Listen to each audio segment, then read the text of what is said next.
Masters of the Universe, everybody. He-Man, that's right, he's back. Decades and decades later, he has his second feature film. I believe the first one was with Dolph Lundgren, I believe is his name. And then, of course, there's the 1980s cartoon that is way before my time. I'm 27, going to be 28 in a couple of months or so. So yeah, definitely was not around when He-Man was very, very popular. Or I don't even know if he was popular. It doesn't seem like He-Man was like huge. I mean, he had his cartoon, and then he had a couple of animated shows decades later after that. And now he has this Netflix show, I think, or he did. Not either way, it doesn't seem like He-Man is as popular as like G.I. Joe or, Teenage Mutant Ninja Turtles, obviously. But, he has his following. He has his following enough to warrant some revivals. And now this movie here, Masters of the Universe, which came out, I think, a couple weeks ago at this point. It came out in June, early June. I had the chance to go see it. And I gotta say, man, this movie surprised the hell out of me. The reviews were pretty normal. I would say the critics didn't pan it or anything like that. The audience score is obviously higher than the critic score. And mostly everybody that went to go see it was like, this is kind of a fun time. But interestingly enough, the YouTuber reaction, which is where I watch most of my film commentary and review stuff, a lot of YouTubers, they decently enjoyed the film. But people, like Jeremy Johns and Sean Chandler, they did mention, John Campy even, they mentioned that there's a lot of humor in the movie that took them out of it, which is interesting. And we'll talk about that. We'll get there. But today's video is going to be a review, my personal thoughts of He-Man, or really Masters of the Universe. This movie should have been called He-Man. Or at least He-Man : Masters of the Universe, or something like that. The fact that it was just called Masters of the Universe was kind of confusing. But again, it's confusing because I'm not familiar with the material, really. I told my girlfriend, I was like, let's go see this Masters of the Universe movie. She's like, what are you talking about? I was like, He-Man. Oh, yeah, I've never heard of He-Man. So I guess calling it He-Man wouldn't have been good either way. Whatever. The movie, of course, is a complete bomb. So, yeah, no chance for a sequel. If they ever do a sequel to this, I would be incredibly surprised. But, no chance for a sequel. Unfortunately, the movie bombed. But I want to defend this movie, okay? Although it doesn't really need defending, because like I said, I don't think there's people hating on it, really.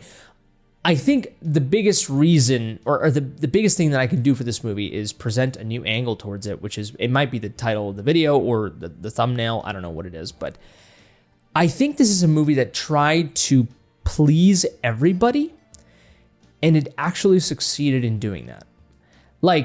This movie has so many elements and so many things that could potentially offend or be problematic in our modern day. And it manages to just squeeze itself out, escape unscathed. It just delivers a fine movie, a fine entertaining movie that really just came and went, but nobody was offended by it. And I think the people that did go see it, regardless of wherever they lie, in political, cultural perspectives or whatever, they, I think, enjoy the movie from what it seems like.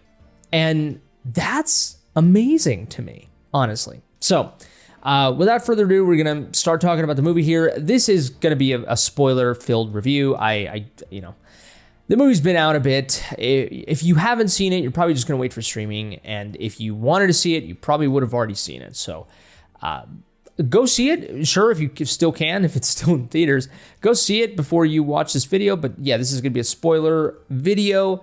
That's the only way I can really talk about the film in the way that I want to. Or if you don't really care, I guess, well, let's talk about it. So yeah, right off the bat, I really love this film. Okay, absolutely. It surprised me. I thought this film I had some interest with it. I love underdog stories, and this film, right from the very beginning, it seemed like it was going to be an underdog. It didn't seem like it was going to make a lot of money. So I was like, I'm going to go see this movie. I'm going to go support it. And I'm glad I did because I really enjoyed it. But first of all, the action. I'm just going to talk about that right from the very beginning. That's a probably huge reason why you would want to go see this movie, is to be entertained by its action. And I can tell you that it is impeccable.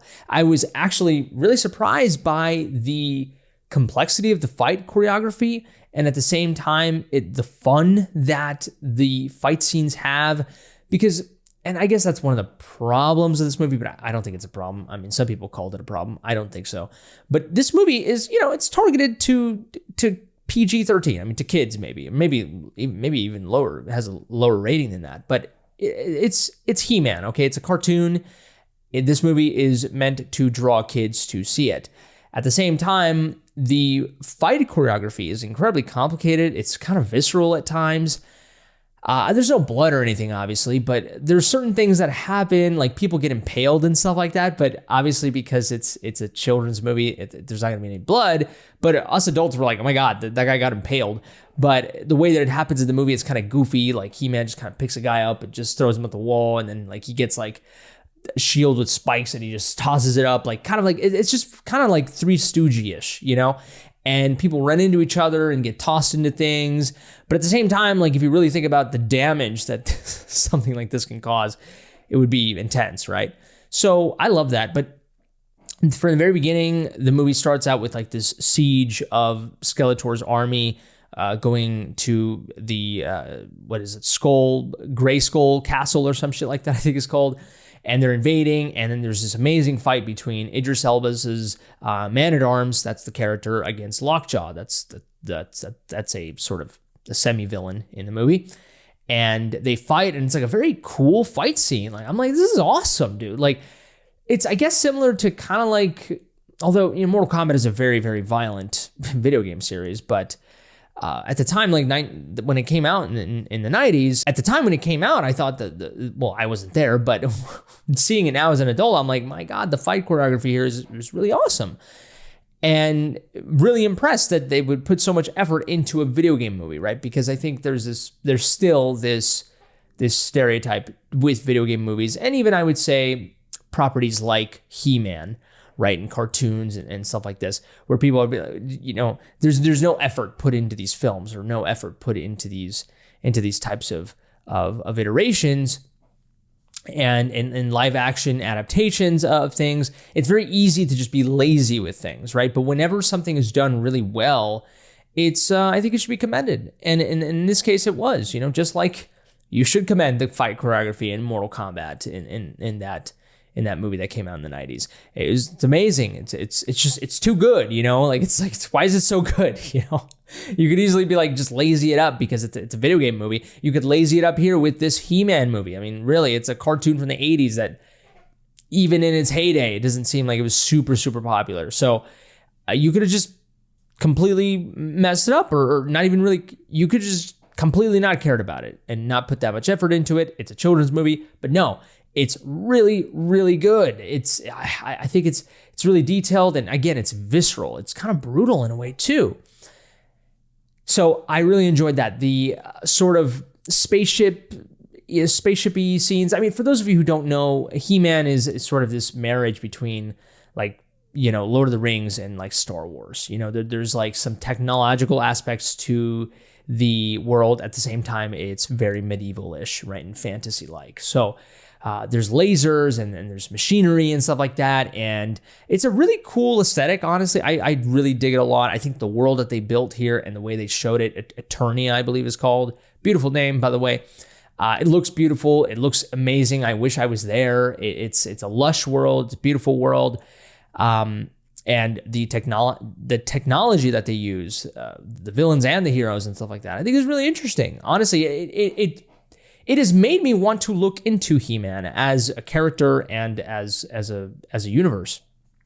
I don't know if I'm gonna, watch the 1980s cartoon, but maybe I'll watch some of the later 2000s one, I believe.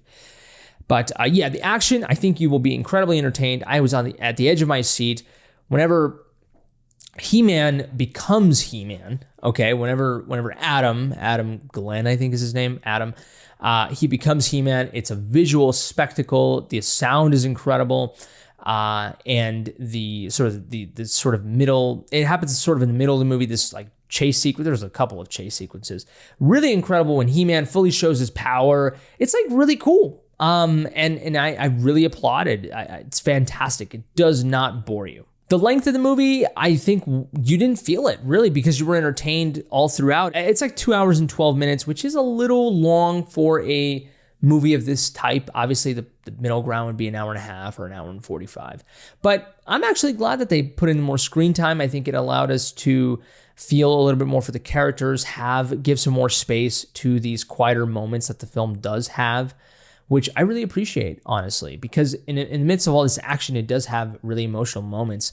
And the acting as well is awesome in this He-Man movie. The main guy, Nicholas Galitzine, I think is his name, or I could be getting it wrong, probably butchering the hell out of it.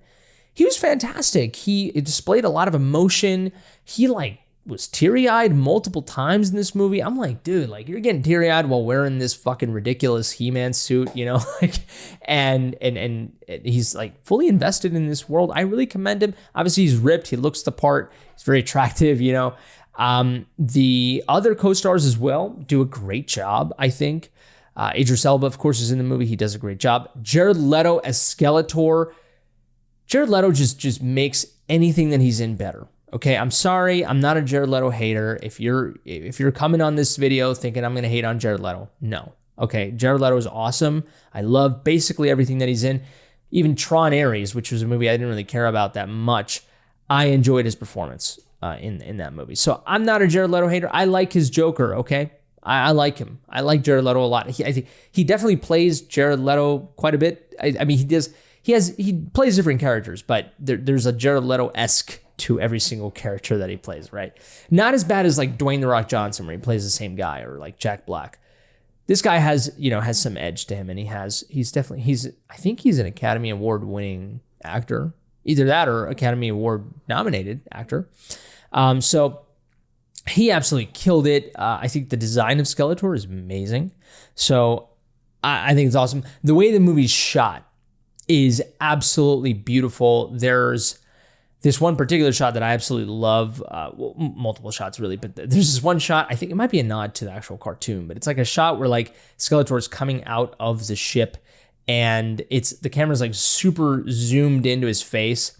He has this like hood on and it's like his surrounding skull is all dark.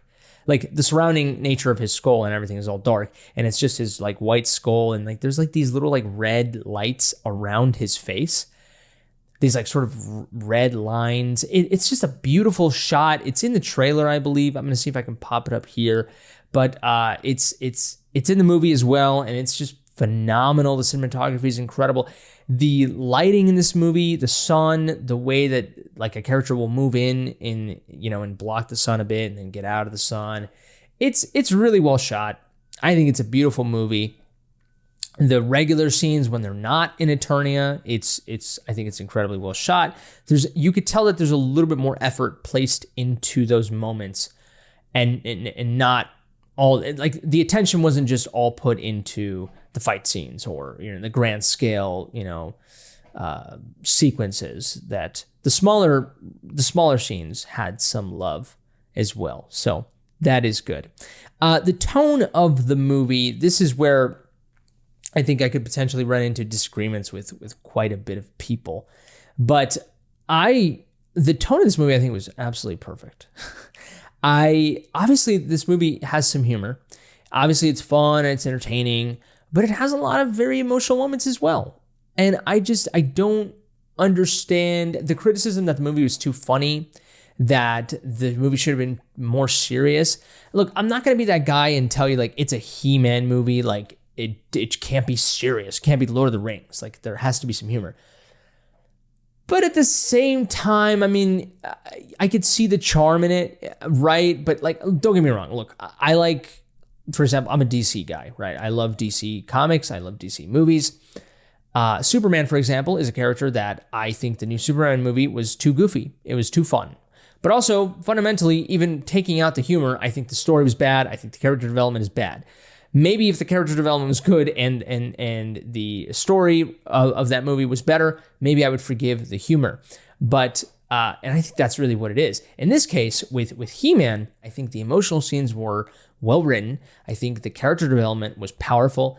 This movie was inspiring as well. Like it just, all those things lined up, and the humor is sort of just for fun. It's icing on the cake to me. And so I dug it. I didn't think I thought the humor was effective too. And I just think it was a perfect compliment to the movie. So I dig it. I don't really, and here's the thing is, plenty, like all Marvel movies have this formula now. You know, there's this happy-go-lucky, everything's okay type of attitude with them. The humor's not even that good in a lot of them. And yet all these critics like eat all these movies up. Well, now not as much, but they used to. But now when it happens with He-Man and it's trying to sort of maybe copy that formula, like they have a problem with it. It just doesn't make any sense to me. I'm like, it's kind of a hypocrisy there, I think. But maybe they're like me, where they thought that the Marvel movies at least had a better story and better writing and better development and just a better payoff. And maybe they didn't think the story here in He-Man is that impressive or that good. The thing about He-Man, Masters of the Universe, really is, I think its elements and its themes are very, very well executed. And I think they're so cool. That the fact that those themes are even in this movie is so cool. And to me, it makes up for the movie. It makes up for all the flaws that the lack of the storytelling could have, I guess. But I don't know. I mean, it's just like, this is a classic like Moses story. It's a classic like, oh, the chosen one. He's the guy who has to save the kingdom, and he's in another world, and he has to come back and save his kingdom. Like that's a classic tale as old as time. I don't know why you would want, like, who cares? Like, you either do it or you want to perhaps subvert it, and that's cool too. But they didn't choose to subvert it. They chose to subvert it in certain ways with the themes of masculinity and the commentary on that, which we will get to. But the actual framework of the story, I mean, it's very simple. Like, there's a villain, and even the movie sort of makes a comment on that, with sort of Skeletor at some point just being like, I'm a villain, dude. Like, you're trying to find a reason with me. You're trying to find why I'm like this. Like, nah, I'm just a villain. I'm a bad dude. Like, it almost makes fun of itself in that way. So I thought it was pretty genius. So I don't think it was it's really that big of an issue. So I thought the tone was perfect. And again, it's a children's movie, but there's a fair amount of adult jokes here and there that make sense, honestly, the way that they're done in the movie. And it's great for adults too, because they were able to laugh and the kids, have some fun with the movie for the most part. So it's a win-win. Now, this is where I think this film gets really interesting for me. The story, the way that they approach this film in terms of character and just setup and story, He-Man, Adam is his real name, as I mentioned. He works in HR in the movie, which is just hilarious. He works in like this corporate, office job type of environment. And I just think it's perfect considering he's supposed to be He-Man, the antithesis of a man, that focuses on feelings and emotions. Like, I just think that was such a cool premise right from the very beginning. It just tells you kind of immediately what they're trying to do. They're trying to be a little bit more creative. They're trying to be a little bit more subversive with the idea of He-Man, because, you could just think it's like, oh, it's He-Man. Like, it's just, like that's all it is. It's super like, it's just kind of black and white. There's no nuance to it. But no, the movie wants to put a little bit more nuance to it with just that sort of change. Or addition, I guess, because I don't think in the 1980s cartoon, He-Man was working as an HR person. So that's really cool. It's a contradiction that I really liked. And, going back to what I was alluding to with the fact that this movie's coming out in modern times and how Hollywood sometimes approaches modern films or adaptations of previous franchises and stories, it's easy to assume that going into this film, it was going to be quote unquote woke, I guess, right? Just for lack of a better term. And look, I'll just say, I'm not a supremely conservative dude to any degree. I I consider myself more progressive now than I have ever been. I love progressive woke films, if you want to call it. Like, a section of the internet will have you believe that Sinners is a woke film, that One Battle After Another is a woke film. And look, I guess that they are to a certain extent, but they're still great films, so it doesn't matter to me. Now, of course, there are woke films that aren't good as well, just as there are less woke films that suck too. It's like, whatever. It's all about how you go about it. I mean, you can tell when something just feels like propaganda or when it's done tastefully. But that being said, I was worried He-Man was going to be a bad woke movie, just because it's He-Man. I mean, literally the name of the character is probably an offense to like half the country. But this is what's amazing, is I think the movie manages to please both sides. This movie's perceived message is filled with contradictions, and it really just ends up being a beautiful, complex approach to the themes of masculinity, self-worth, and gender roles, if you will. Now, let me give you some examples, many examples of these contradictions. The movie opens up with basically a satirization of the toxic, progressive, diverse, and inclusive workplace culture. There's a meeting where they're saying dumb stuff like, remember guys, you must feel someone consensually, or you must hear somebody consensually. They're making jokes about the sort of over sensitization or sanitization of hearing someone out, the inclusivity, and communication, and just the basic stereotypical view that a woke HR organization would look like. I just thought it was so stupid and funny, and He-Man's boss is so passive aggressive that it's a joke. There's also a moment where his nameplate is highlighted, like he's at his desk, and it says Adam, he, him. It's just some of it. I just think that's it. Clearly, the movie's trying to tell you without being overt, which is a key thing here. It's not being overt, although it is sometimes overt, but not all the time. Which that's nuance. Also, some of his coworkers literally look like stereotypical versions of the woke young adult in the workplace. So I thought that was funny. At the same time, though, it has Adam looking like a weak dweeb, really, for a lot of the movie. He's not physically strong. The women are stronger than him. He gets saved by a woman early on in the movie. He wears pink and cute cat t-shirts. He works in HR. So again, he's supposed to be a lot more emotional and empathetic, and he is that way. And there's a lot of nuance there. And to be fair, the original cartoon, he did, when he was in his Prince version, he did wear pink. And this leads to people thinking, eventually sort of gathering a lot of themes and a lot of subtext and allegory that He-Man's story and him as a character is an allegory to the gay experience and stuff like that. So, and we'll get to that. But I thought that was really cool. So, he eventually gets the power sword and we're in Eternia, and he becomes the He-Man that we all know and love. And many of his sequences are amazing and powerful and badass, right? Which contradicts the sort of pink outfit and the more empathetic approach to his character, right? And the fact that he works in HR. So there's contradiction there. And with that, right, he has moments where he's talking and bonding with Idris Elba's character, and they're talking about what it means to be a man, because Idris Elba's character basically feels like a failure for a lot of the movie. And so they just talk about how it's not just about throwing punches, and men aren't physical because they just care about destruction, or they want to beat up things, or they just have this innate physical drive to hurt and to be violent. No, they do it because they want to protect the people that they love. It's for a reason. And I just thought that was such a beautiful marriage of the, savage nature of a man, the violent nature of a man, but it's married with this actual real love and desire for protection, right? Because they care. That's why they go through that violence sometimes. And I just thought that was such a cool thing to have in a children's movie. Where nowadays it just feels like it's not all the time, but it feels like sometimes the approach is to repress that masculine side, to just show the empathetic side, to show the crying and all that.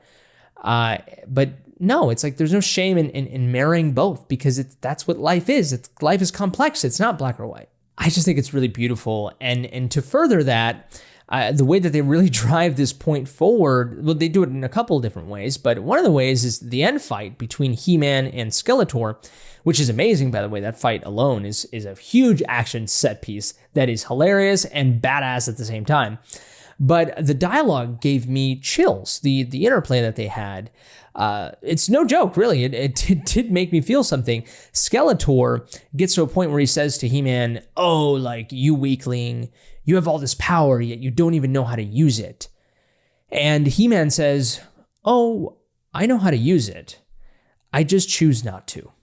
And he puts away his, what is it? He puts his sword on the ground, and then he just beats the shit out of Skeletor with his fists. So no more using the power sword, which is the thing that he was trying to, 50% of the movie trying to obtain. And he was thinking that was the source of his purpose, and that was everything to him. No, it's like now he's beyond that. He's enlightened. He's reached the climax of his character development, which is like, no, this sword isn't everything that I am. And he uses his punches, right? It's all connected. It's about being in touch with yourself and having integrity and having self-worth, right? But on top of that, when it comes to the masculinity theme, I think it's really cool because that is what being masculine is. That is true masculinity, is being able to be a monster, a dragon slayer, but knowing when to use that, right? Not doing it all the time when you're angry or frustrated, and we see an example of He-Man using his power out of frustration or grief, and it basically causing the death of his dad, which that's the one thing I do wish they would have talked about a little bit more in dialogue. But maybe it's this thing where he just internalizes it, and obviously the fight between Skeletor, he had learned his lesson. But He-Man here, he's developed to the point where I'm not going to use this sword. It's not everything to me. This is an extension of who I am, but it's not who I am. But again, that masculinity theme, right? Because a real man should be capable of that type of violence, right? Just to put it bluntly. But it's a knowing, that's not what makes you a man. What makes you a man is knowing how to control that, right? And not letting your emotions take over you, which is what He-Man did earlier in the movie, and then he learned his lesson, right? And he approached it much better. Here's the thing too, is he tried to communicate with Skeletor. He did have this dialogue with Skeletor where he was like, first, let's talk. I don't just want to just get to punches. Like, let's talk first. Let's communicate. And they were, but Skeletor was like, nah, I don't want to. And that's when He-Man's like, all right, well, let's throw hands then. And that's what being a man is first you sit down, you talk, have that interplay, and then if it has to come to that, you use your power, right? That's fucking beautiful, man. And I just love that that's in a movie like this, that where a bunch of kids are going to see it. Now, granted, most people who watch this movie are like 40-year-old men, 50-year-old men, not 12-year-olds. But hopefully those men show this movie to their kids, because I think this is just a great example for young boys. And so He-Man beats the shit out of Skeletor. I just think this movie is so masculine, and He-Man kicks the shit out of him and kicks the shit out of a lot of people in this movie. But it also has these emotional moments and these very sensitive moments and these moments where he's communicating. And he's even teaching Idris Elba's character to be more communicative, right? And it's almost a joke when Idris Elba is like, so, like, how are your feelings? Like, it's really cool. It's tongue-in-cheek in that way, but it delivers, I think, some serious, very important messaging to everybody, not just young boys. And of course, the movie has that, but like I mentioned, I think it pleases both sides because, yes, it does have that communication aspect and nonviolent approaches to things, which is sort of anti-masculine, I guess you could say, right? Although I don't think so. But that would please the people who are coming into this movie who are trying to see, the more sensitive side of the man, right? And not just like the badass guy, right? So that's cool. But also the female character in the movie, that is alongside He-Man for a lot of the film. She is a fucking girl boss in her own way as well. She's like better than her dad for like the majority of the movie. And her dad uses her as an inspiration and finds inspiration in He-Man as well. And she saves He-Man a lot and she works with him. And yeah, like she's not like cast aside, and she's also not propped up. Like obviously this movie is a He-Man movie, so obviously the main character is He-Man, but it doesn't feel like she was second to him. It doesn't feel like she was shoved aside. It just felt fine. It felt natural, right?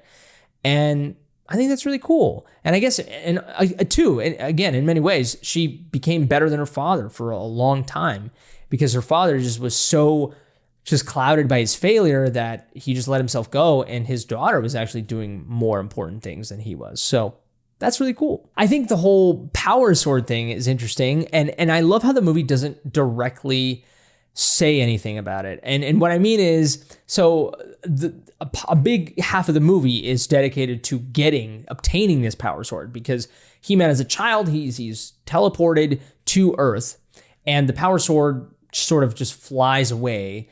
I think he didn't manage to obtain it. It was chaotic, and so he like got teleported somewhere, and then the sword like flew off somewhere else as well, in the same state, the same place that he's in. But clearly somebody else potentially found it, or I don't even know if it was found, honestly. That's the thing about it. So the sword that he does find, it's fairly obvious that it's not even real. And the movie does sort of overtly state that, not directly. But like Skeletor at the very end of the movie, like throughout the movie, like He-Man becomes He-Man. He uses this sword. It actually becomes a powerful sword, but it becomes powerful because he's the one that has that power, right? And so again, that goes in line with the themes of self-worth and self-belief and all that. But the sword gets all this power, and so the movie kind of, for a lot of it, you're like, fuck, is this sword real then? Because the way that he obtains it is he goes to like this comic shop and this like geek shop, and he goes and just gets it off of this giant statue. And, you know, it fairly looks the part, sort of, but it looks downright fake. And a couple characters who do end up looking at it in the movie be like, this doesn't feel, I don't know, this might not be like, I mean, they don't say it outright, but they say something's off with this. And then at the very end fight with Skeletor's beam breaks the sword, like it just tears it apart. And it's this thing where it's like, oh, clearly it's not as powerful as the actual Master Sword, or the Power Sword. If I call it Master Sword, I'm sorry. Okay, Zelda. Okay, that's why the Legend of Zelda. That's why I say that. But the Power Sword. And so once that happens, I think it becomes this thing where He-Man realizes, oh, like this power needs to come from me for sure. You know, like that's it was always in me. Like it's the sword is sort of a vehicle to that, but it comes from me. And I thought the way that they handled that was just really cool. The sort of, I don't know what her name is, but she's like a bird or a hawk. She's like this sort of, I guess you could say in a religious metaphor, she's sort of like the Holy Spirit in a way. And like He-Man kind of dies in the movie with Skeletor, and then she ends up reviving him and being like, don't you realize, like, you have that power when you're wielding that sword and you say, from by the power of Greatskull, I have the power, or whatever he says. Like, she's like, you have that power, you know, like it's coming into you. You have it, and you're transmitting it to this sword. And so that's really cool. And so I just think it's also cool. Again, for the majority of the movie, he's just using the sword, and you're just like, is it real or not? Like, and it's like it's almost kind of meta at that way at the end of the day, because it's like, that's the point, is it doesn't matter whether it's real or not, because the power was always with him. And so I think that's really genius. And I just think a lot of people overlook stuff like that with this movie. And of course, yeah, you know, part of why he was chosen to have this power, or why he is the heir to this power, is not only because of blood, because of his parents, but also because he has something that previous champions didn't have, which is that empathy and understanding and desire to communicate, right? Which is an essential aspect of a real man, right? And along with that too, I like how the movie doesn't shy away from using terms like fight me like a man, or that's what a man should do. Like, that's really cool. Normally I don't think you hear that type of shit anymore, because writers and directors are afraid of like the movie coming off too toxic masculine, like, and then it'll make people complain. It's like, to hear stuff like that, it's like, oh, you want me to fight you like a man, you toxic, masculine person, like, and it's just like, it's dumb. But I like how the movie doesn't shy away from that. Really, really ballsy, I think. So it has all of those really nuanced, sophisticated elements of masculinity, right?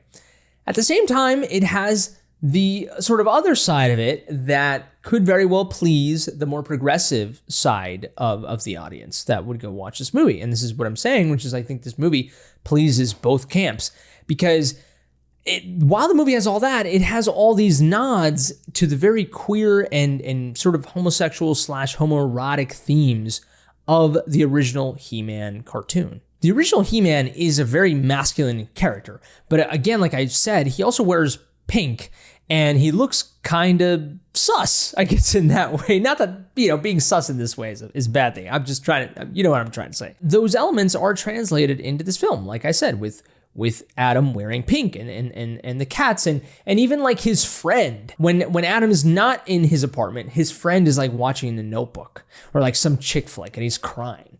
And then when Adam comes in, he hides his tissues and everything, which is a total nod to what the gay community has said, that He-Man is a giant allegory to the closeted nature of being gay. Because Adam has an alter ego. He is a He-Man. He is this very masculine, powerful guy. But when he's not He-Man, he's Prince Adam, and he's kind of he's pinkish, and he wears pink and stuff like that. And he's a little bit more feminine in that way, and that's really cool. And so it plays around with sort of hiding who you really are and then coming out. And I think there's contradiction there with the fact that when he comes out, he's He-Man, right?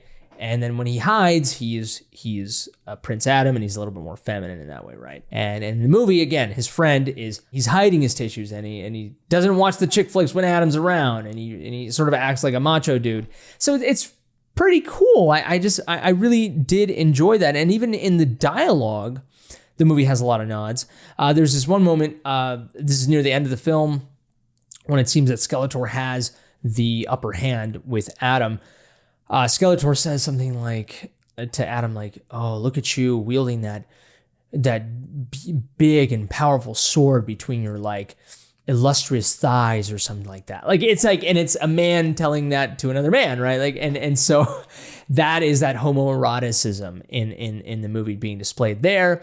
The sort of right-hand woman of Skeletor says to Adam at some point, "Oh, your big strong muscles and everything," and then a big moment, a huge moment, and this is where it sort of solidified it for me, and this was more overt and sort of an adult joke, is when Adam finds his sword, at least what he thinks is his sword. There's this giant statue with the sword. It's one of those statues that you would see at like a Comic-Con convention, right?